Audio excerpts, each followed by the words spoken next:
Justice Yashwant Verma के घर मिला कैश और उसके बाद से मामला छाया हुआ है। अब खबर है कि उनसे आधिकारिक तौर पर दिल्ली हाईकोर्ट ने सभी न्यायिक कार्य वापस ले लिए हैं, छीन लिए हैं। ये हुआ है सीजीआई के आदेश के बाद। मगर इस बीच खबर ये भी है कि यशवंत वर्मा लगातार कह रहे हैं कि भाई उनके खिलाफ साजिश हो रही है। सुप्रीम कोर्ट ने बीते दिनों क्या कुछ कहा है, सब आपको विस्तार से बताएंगे। और बात करने के लिए, जानकारी देने के लिए ज़्यादा हमारे साथ जुड़ेंगे हमारे वरिष्ठ साथी पीयूष पांडे जी। सबसे पहले तो पीयूष जी, यही जो त्वरित एक्शन फिलहाल हुआ है उसके बारे में बताइए, क्या हुआ है? बिल्कुल सौरभ, देखिए ये त्वरित एक्शन जो लिया गया है वो सुप्रीम कोर्ट के शनिवार के आदेश के परिप्रेक्ष्य में लिया गया है। मसला ये है कि सुप्रीम कोर्ट ने शनिवार को रात 8:30 बजे एक आदेश जारी किया जिसमें एक समिति का गठन किया और वो समिति 3 हाईकोर्ट के मुख्य न्यायाधीशों की थी जो जांच करेगी इस नोट कांड के मामले की, जो जस्टिस यशवंत वर्मा के घर में जो आउट हाउस है जहां पर स्टोर रूम बना हुआ है वहां पर पाया गया। इसकी तादाद कितनी थी ये अभी तक सामने नहीं आया है, चूँकि बड़े पैमाने पर जो नकदी थी वो जल चुकी थी और उसका एक वीडियो भी जारी किया गया सुप्रीम कोर्ट की ओर से आधिकारिक तौर पर, जो दिल्ली पुलिस कमिश्नर की तरफ से दिल्ली हाई कोर्ट के चीफ जस्टिस को भेजा गया था। अब इस आधार के बाद में और जो दिल्ली हाई कोर्ट के चीफ जस्टिस थे उनकी रिपोर्ट के आधार पर सुप्रीम कोर्ट ने शनिवार को निर्णय लिया कि इस मामले में 3 सदस्यीय समिति जांच करेगी, जिस समिति में पंजाब हरियाणा हाई कोर्ट के chief justice, Himachal high court के चीफ जस्टिस और दिल्ली हाई कोर्ट के चीफ जस्टिस रहेंगे। अब ये समिति कब तक जांच करेगी इसका कोई अवधि का निर्धारण नहीं किया गया है, लेकिन ये माना जा रहा है कि जल्द से जल्द इस पर समिति अपनी रिपोर्ट देगी। और साथ ही उसी आदेश में सुप्रीम कोर्ट ने दिल्ली हाई कोर्ट को और दिल्ली हाई कोर्ट के चीफ जस्टिस को ये आदेश जारी कर दिया कि जस्टिस यशवंत वर्मा जो दूसरे नंबर पर वहाँ सीनियरिटी में हैं दिल्ली हाई कोर्ट में, उनको उनका न्यायिक कार्य छीन लिया जाए अगले आदेश तक के लिए। और आज जो है दिल्ली हाई कोर्ट के चीफ जस्टिस जो मास्टर ऑफ रोस्टर होते हैं, यानी कि जो भी काम अलॉट करना है, आवंटित करना है न्यायिक कार्य, वो चीफ जस्टिस के माध्यम से आवंटित किया जाता है। हाई कोर्ट में हाई कोर्ट के चीफ जस्टिस आवंटित करते हैं, जबकि सुप्रीम कोर्ट में जो प्रशासनिक सर्वोच्च अधिकारी होता है वो चीफ जस्टिस ऑफ इंडिया होता है, तो वो अलॉट करता है बाकी जजों को कि कौन सा मामला कौन सुनेगा। और चूंकि उनका पूर्व का जो अनुभव होता है उसके आधार पर भी चीफ जस्टिस ऑफ इंडिया ये देखते हैं कि टैक्स मैटर कौन सुनेगा, क्रिमिनोलॉजी के मैटर कौन सुनेगा, सिविल मैटर कौन सुनेगा, रिट पिटिशंस कौन सुनेगा, जनहित याचिकाएँ कौन सुन लेगा। इस तरीके से बहुत सारे इश्यूज़ होते हैं। पुनर्विचार याचिकाएँ कौन सुनेगा, कैविएट कौन सुनेगा। तो इस तरीके से प्रक्रिया चलती है न्यायिक, और आज जो है न्यायिक कार्य इसी प्रक्रिया के तहत और उनके ऊपर जो लांछन या आरोप लगा है उसकी जांच किए जाने तक छीन लिया गया है। और जो हाईकोर्ट का आदेश है उसमें भी साफ तौर पर ये कहा गया है कि अगले आदेश तक जो बेंच नंबर 3 है जिसका जो प्रिसाइड करते हैं जस्टिस यशवंत वर्मा, यानी कि जिसकी अध्यक्षता जस्टिस यशवंत वर्मा करते हैं, वो अगले आदेश तक नहीं बैठेगी। और जो उस बेंच के सामने केसेस लग रहे थे वो सभी केसेस अन्य किसी बेंच को दे दिए जाएंगे सुनवाई के लिए और उनका निपटारा वो बेंच करेगी। तो यानी कि ये एक्शन लिया जा चुका है जस्टिस यशवंत वर्मा के खिलाफ तब तक के लिए जब तक कि हाईकोर्ट के 3 जो मुख्य न्यायाधीश हैं उनकी जो समिति है इस मामले में जांच करके चीफ जस्टिस ऑफ इंडिया को रिपोर्ट नहीं सौंप देती है। और उस रिपोर्ट में अगर ऐसा कुछ होता है जो जस्टिस यशवंत वर्मा की ओर से जवाब दिया गया है दिल्ली हाई कोर्ट के चीफ जस्टिस को, उसमें वो खरे नहीं उतरते हैं, वो जवाब सही नहीं लगता है कमेटी को, और कमेटी अपनी रिपोर्ट में ये साफ कर देती है कि नहीं, कहीं ना कहीं जो इन्वॉल्वमेंट है कैश का वो जस्टिस यशवंत वर्मा से जुड़ा हुआ है। तो ऐसी स्थिति में उनके खिलाफ चीफ जस्टिस ऑफ इंडिया और कोलेजियम इस मामले में निर्णय ले सकते हैं। हालांकि निर्णय अधिक से अधिक ये लिया जा सकता है कि उनका ट्रांसफ़र कर दिया जाए। और इस मामले में क्योंकि बहुत सारे सुप्रीम कोर्ट के पूर्व फैसले भी हैं, आज एक सुप्रीम कोर्ट में पिटिशन फाइल हुई है जो एक सुप्रीम कोर्ट के वकील हैं नेदुम्पारा, उनकी तरफ से फाइल की गई है और इस मामले में पुलिस एफआईआर दर्ज करने की मांग की गई है। जबकि सुप्रीम कोर्ट का ही एक 1960 का एक फैसला है जिसमें ये कहा गया है कि अगर सुप्रीम कोर्ट या मतलब जब तक कि किसी भी हाई कोर्ट के जज या सुप्रीम कोर्ट के जज के खिलाफ आपराधिक मुकदमा नहीं दर्ज किया जा सकता जब तक कि उनके ऊपर का अधिकारी यानी कि chief justice of high court या फिर चीफ जस्टिस ऑफ इंडिया जब तक कि इस मामले में निर्णय लेकर के सहमति ना दे दें। तो ये रिट पिटीशन भी सुप्रीम कोर्ट में फाइल हो गई और उधर न्यायिक कार्य भी उनसे छीन लिया गया और तीसरी तरफ जो 3 हाई कोर्ट के चीफ जस्टिस हैं उनकी जांच चल रही है। तो कुल मिलाकर के जो जुडिशरी में भ्रष्टाचार का इशू है उसको लेकर के और उसकी सफाई को लेकर के ये सारी कवायदें हैं। चीफ जस्टिस ऑफ इंडिया ने आश्वासन दिया था सार्वजनिक तौर पर कि इस मामले में वो कभी भी पीछे नहीं हटेंगे और अब तक का जो उनका कदम है वो सार्थक है। और इस मामले में जो जवाब है जस्टिस यशवंत वर्मा का उसमें साफ तौर पर उन्होंने बताया है कि जिस दिन 14 मार्च को जब घटना हुई, जिस दिन होली थी, रात को जब आग लगी रात में देर रात को, तब वो दिल्ली में मौजूद नहीं थे, वो मध्य प्रदेश अपनी पत्नी के साथ गए हुए थे और आग उस स्थान पर लगी जहां पर उनका रहना या आना जाना नहीं होता है, यानी कि आउट हाउस में। चूँकि बहुत बड़ा जो हाई कोर्ट के जजेस होते हैं या सुप्रीम कोर्ट के जजेस, उनका जो सरकारी आवास होता है वो काफ़ी बड़ा होता है और उसमें नौकरों के रहने के लिए, पुलिस सुरक्षा के रहने के लिए, इसके अलावा सीआरपीएफ के रहने के लिए उनकी भी व्यवस्था होती है जो उनकी ड्यूटी के हिसाब से वहाँ पर जो नाइट में रहता है वो उस जगह का इस्तेमाल कर सकता है। तो ये कुल मिलाकर के उनका जवाब था कि मेरा या मेरे परिवार का किसी भी तरह से इन नोटों से या जो नकदी वीडियो में जलते हुए दिखाई जा रही उनसे लेना देना नहीं है। मेरे खिलाफ ये साजिश भी हो सकती है, ये भी उन्होंने अपने जवाब में कहा है।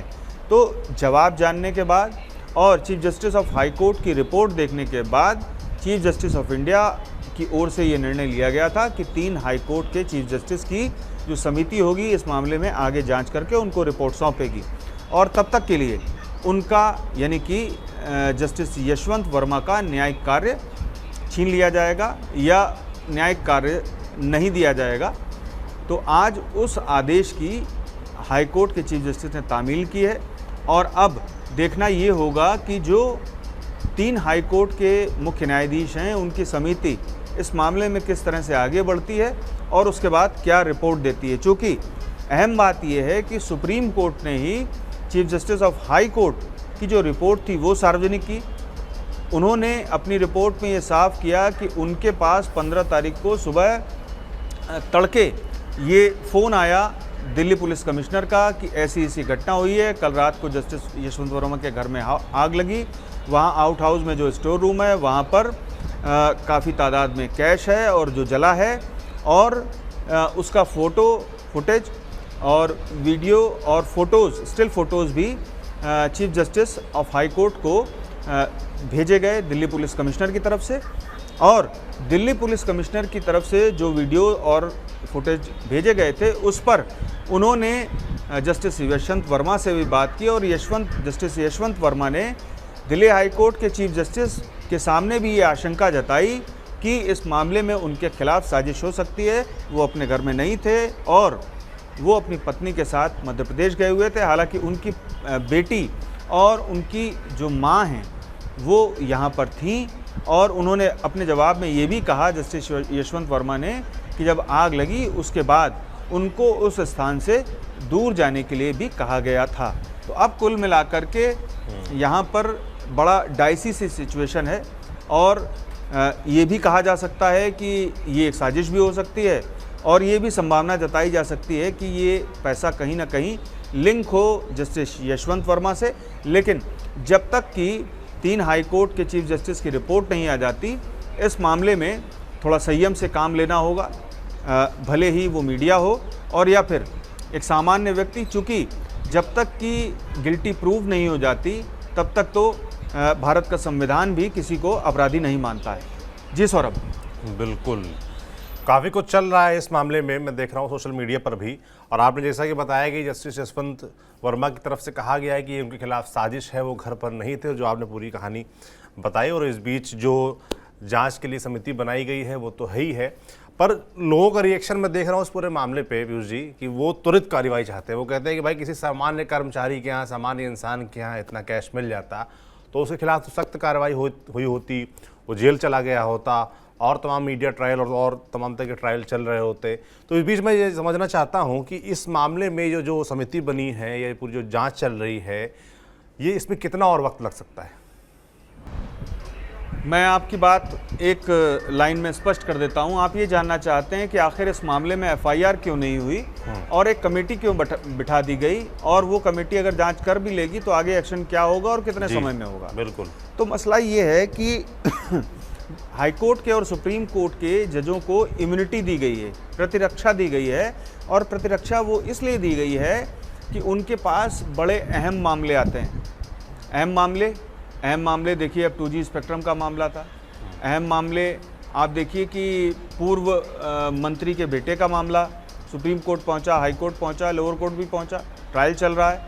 और उस ट्रायल के दौरान सुप्रीम कोर्ट में एक मांग की जाती है कि जो गवाह था उसको प्रभावित किया जा रहा है। तो ये सारे चूँकि जो खेल चलते रहते हैं, ऐसे में किस तरह से जज अपने आप को सिक्योर करते हुए किस तरह से वो काम करे और उसकी प्रतिरक्षा किस तरह से उसकी सुरक्षा करे, ये सारी चीज़ें ध्यान में रखा जाना ज़रूरी है। क्योंकि ऐसे तो वाकई में साजिश करके किसी भी जज को आसानी से जेल भेजा जा सकता है, जैसी घटना हुई है। उस मामले में अगर वाकई साजिश होगी तो आप सोचिए कि कितना बड़ा अपराध है ये, और कितनी बड़ी साजिश है कि एक हाई कोर्ट के जज के घर में इतना पैसा प्लांट करके उसे जलाया गया। और उसके बाद इस मामले में जो जस्टिस वर्मा हैं, अगर उनसे जो न्यायिक कार्य छीना गया है और बाकी सारी चीज़ें जो उनके खिलाफ हो रही हैं, जो उनकी बदनामी हो रही है और जो उन्हें झेलना पड़ रहा है, वो आखिर एक तरह से विक्टिम होंगे। लेकिन अभी चूंकि जांच चल रही है इसलिए ये सारा कहना मुश्किल है। लेकिन इन अपराध को हमेशा दोनों नज़रियों से देखा जाता है। और सबसे अहम बात यह है कि भारत का जो आपराधिक कानून है वो भी पीड़ित को और जो आरोपी पक्ष है, दोनों को अपनी बात पूरी तरह से रखने का मौका देता है। तो एक सामान्य व्यक्ति को भी ये मौका मिलता है, लेकिन वो चूँकि समाज के खिलाफ अपराध होता है और वहाँ पर ये ध्यान में रखा जाता है कि जो आरोपी है वो किसी भी तरह से प्रभावित ना कर दे। तो ऐसी स्थिति में वहाँ पर एफआईआर दर्ज होती है और तुरंत तत्काल कार्रवाई होती है, मतलब कि व्यक्ति को उस समय गिरफ्तार कर लिया जाता है और जेल भेज दिया जाता है। लेकिन मसला ये है कि यहाँ पर एक हाई कोर्ट के जज का मामला है जो कानून जानता है, जिसने 10 वर्ष सेवाएं दी एज ए एडवोकेट, और उसके बाद हाई कोर्ट में वो अपनी सेवाएं दे रहे थे, इलाहाबाद हाई कोर्ट से फिर वो यहाँ आए। और इसके बाद उन पर इस तरह का, तब जब घटना होती है तब वो यहाँ पर थे भी नहीं, और वो भी ऐसी जगह पैसा पाया जाता है जहाँ वो ये दावा करते हैं कि उनका आना जाना नहीं था और उस जगह का वो उपयोग नहीं करते हैं। और ये भी कहते हैं कि उनका और उनके परिवार का भी इससे लेना देना नहीं है।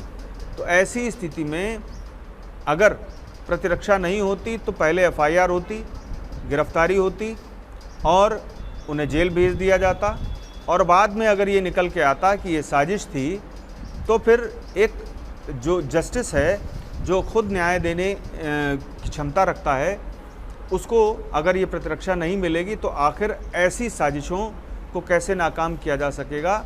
और बेवजह ही अगर ऐसी साजिशें, मान लीजिए कि अभी मैं ये कह रहा हूँ कि इस मामले में वाकई में आगे निकल कर सामने आए कि ये साजिश थी, तब क्या स्थितियाँ होंगी? तब जो लोग अभी मौजूदा समय तत्काल कार्रवाई की मांग कर रहे हैं वो क्या कहेंगे?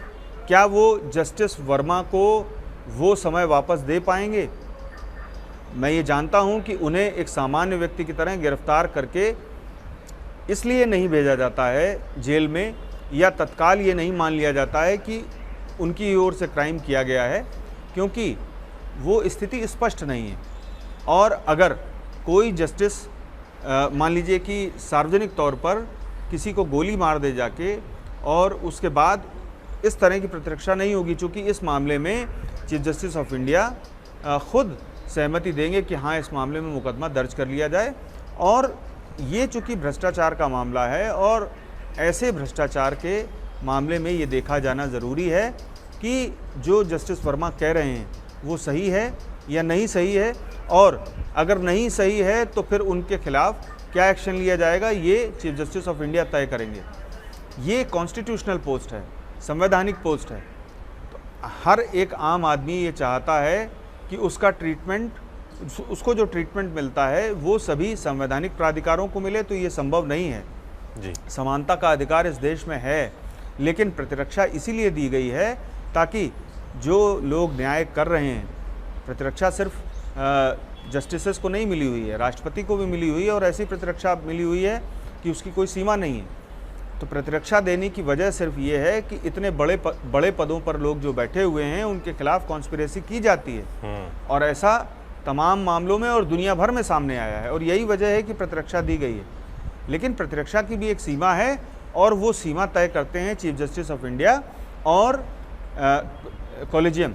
तो कॉलेजियम और चीफ जस्टिस ऑफ इंडिया ये सारी चीज़ें देख रहे हैं, और बाकी जो 3 जजों की समिति है वो भी इस मामले को देख करके अपनी रिपोर्ट देगी। कानून साक्ष्यों और गवाहों के बिना पर चलता है। सिर्फ एक जस्टिस को आरोप लगने पर जेल में डाल करके फिर बाद में निर्दोष साबित होने पर उसे फिर से उसी जगह काबिज कर दिया जाना, उसी पद को दे दिया जाना, वो कितना जायज़ होगा और लोग उसे किस नज़र से देखेंगे बाद में।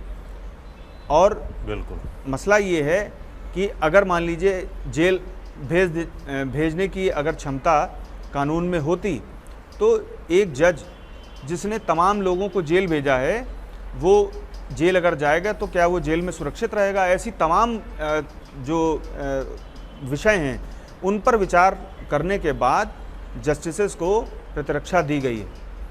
तो ये कोई सामान्य बात नहीं है, ये कॉन्स्टिट्यूशनल पोस्ट है, और कॉन्स्टिट्यूशनल पोस्ट को इसीलिए प्रतिरक्षा दी जाती है कि वो अपना काम बखूबी कर सके बिना किसी डर के, बिना किसी भय के। और अगर कोई प्रतिरक्षा नहीं होगी तो जाहिर सी बात है कि डराने वाले भी बहुत हैं और फंसाने वाले भी बहुत हैं।